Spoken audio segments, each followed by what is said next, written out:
සියලු දෙනාම ආයිබෝවන් කියලා පිළිගන්නවා අපේ ප්‍රෝහයර් නාලිකාව මගින් ගෙනෙන අලුත්ම වීඩියෝ එකට.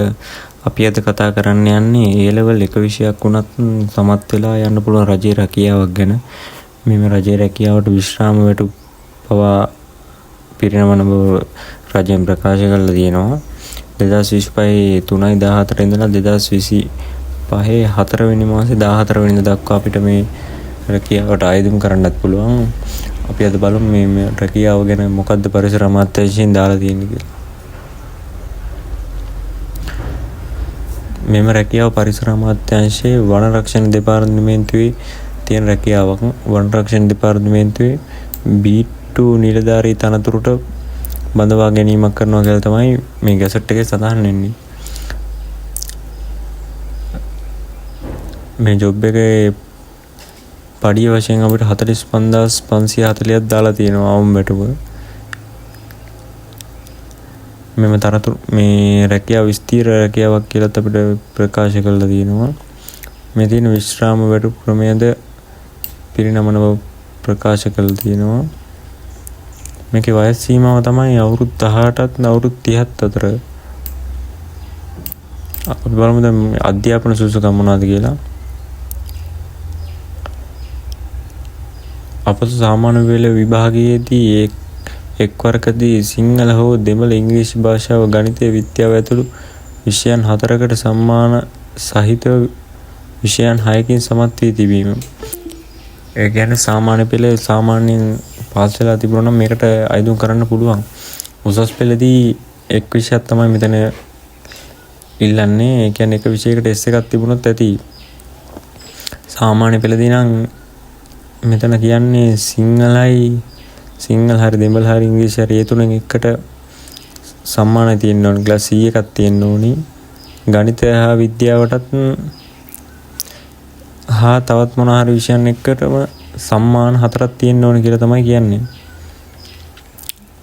මේ ටික තියෙන කට්ටියට මේකට ඇප්ලයි කරලා බලන්න පුළුවන්. වෘත්තීය සුසුකම් විශේෂ සුසුකම් ලෙසලකේ වෘත්තීය සුසුකම් නැතත් අවුලන්නේ. මෙතනදී කායික සුසුකම් වශයෙන් ඉල්ලන්නේ උස 5යි අඟල් 2ක් තියෙන්න ඕනේ කියලා. පපුව වටේ බැලුව ගමන් 32ක් තියෙන්න ඕනේ කියලා තමයි මෙතන කියන්නේ. ඒ වගේම සෑම අපේක්ෂකයෙකුම ශ්‍රී ලංකාවේ ඕනෑම ප්‍රදේශයක සේවය කිරීමටත් අනතුරේ රාජකාරී ඉටු කිරීමටත් ප්‍රමාණවත් ශාරීරික මානසික යෝග්‍යතාවයකින් යුක්ත විය යුතු කියලා කියනවා. ඔයාලට මේ සුදුසුකම් ටික තියෙනවා නම් මේ එක්සෑම් එකට ඇප්ලයි කරලා බලන්න පුළුවන්. මේ එක්සෑම් එකෙන් තමයි තෝරගන්නේ. අපි බලමු වෙනස් සුදුසුකම් මොනවද කියලා මේකට ඕනි. ශ්‍රී ලාංකික පුරවැසියෙක් වෙන්න ඕනි. ආයුධ කරුවන් විශිෂ්ට චරිතයකින් විය යුතුය. තනතුරට බඳවා ගැනීම සඳහා අවශ්‍ය සුදුසුකම් ආයුධපත් කැඳවීමේ නියෝජන ගැසට් පත්‍රයේ සඳහන් කරුණු ලබන දිනට හැම ආකාරයකින් සම්පූර්ණ කර තිබිය යුතුය. මෙම තනතුරට ආයුධම් කළ හැකි පිරිමි ආයුධම් කරුවන්ට පමණයි. ඔන්න මේක බඳව ගන්න විදිය ගැන දාලා තිනවා. ලිඛිත විභාගයකින් තමයි මේකට බඳව ගන්නවා කියන්නේ. ඒ කියන්නේ වැඩිම ලකුණු ගන්න කට්ටිය තමයි මේකෙන් සමත් වෙලා වැඩිම ලකුණු ගන්න කට්ටිය තමයි පුරප්පාඩුව අනුව බඳව ගන්නවා කියන්නේ.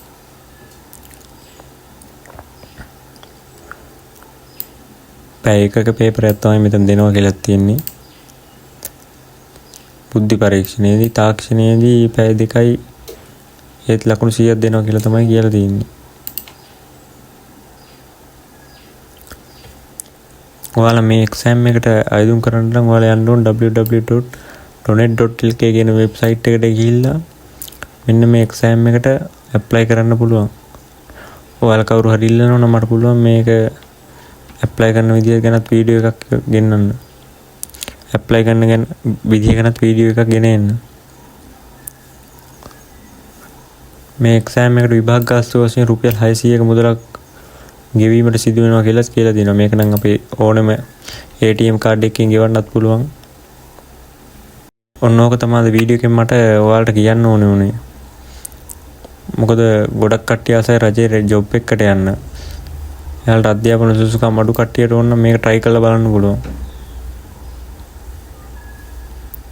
මේ වැඩි විස්තර වලට කියව ගන්න ඕන නම් මේ සිංහලෙන් තියෙන ගැසට් එක මම ඩිස්ක්‍රිප්ෂන් එකේ වෙබ්සයිට් ලින්ක් එක දාලා තියන්නම්. ඔයාලා ගිහිල්ලා මේක කියවලා බලන්න තව වැඩිදුර තොරතුරු දැනගන්න. වීඩියෝ එකත් එක්ක සම්බන්ධ වුණ ඔයාලට ගොඩක් ස්තුතියි. රජයේ සහ පෞද්ගලික අංශයේ ජොබ් ගැන දැනගන්න ඕන නම් මේ channel එක සමග එකතු වෙන්න. දිනපතා අලුත්ම ලංකාවේ තියෙන අලුත්ම රැකියා අභ්‍යර්ථු ගැන මේ channel එකෙන් දිගටම ගේන්න බලාපොරොත්තු වෙනවා.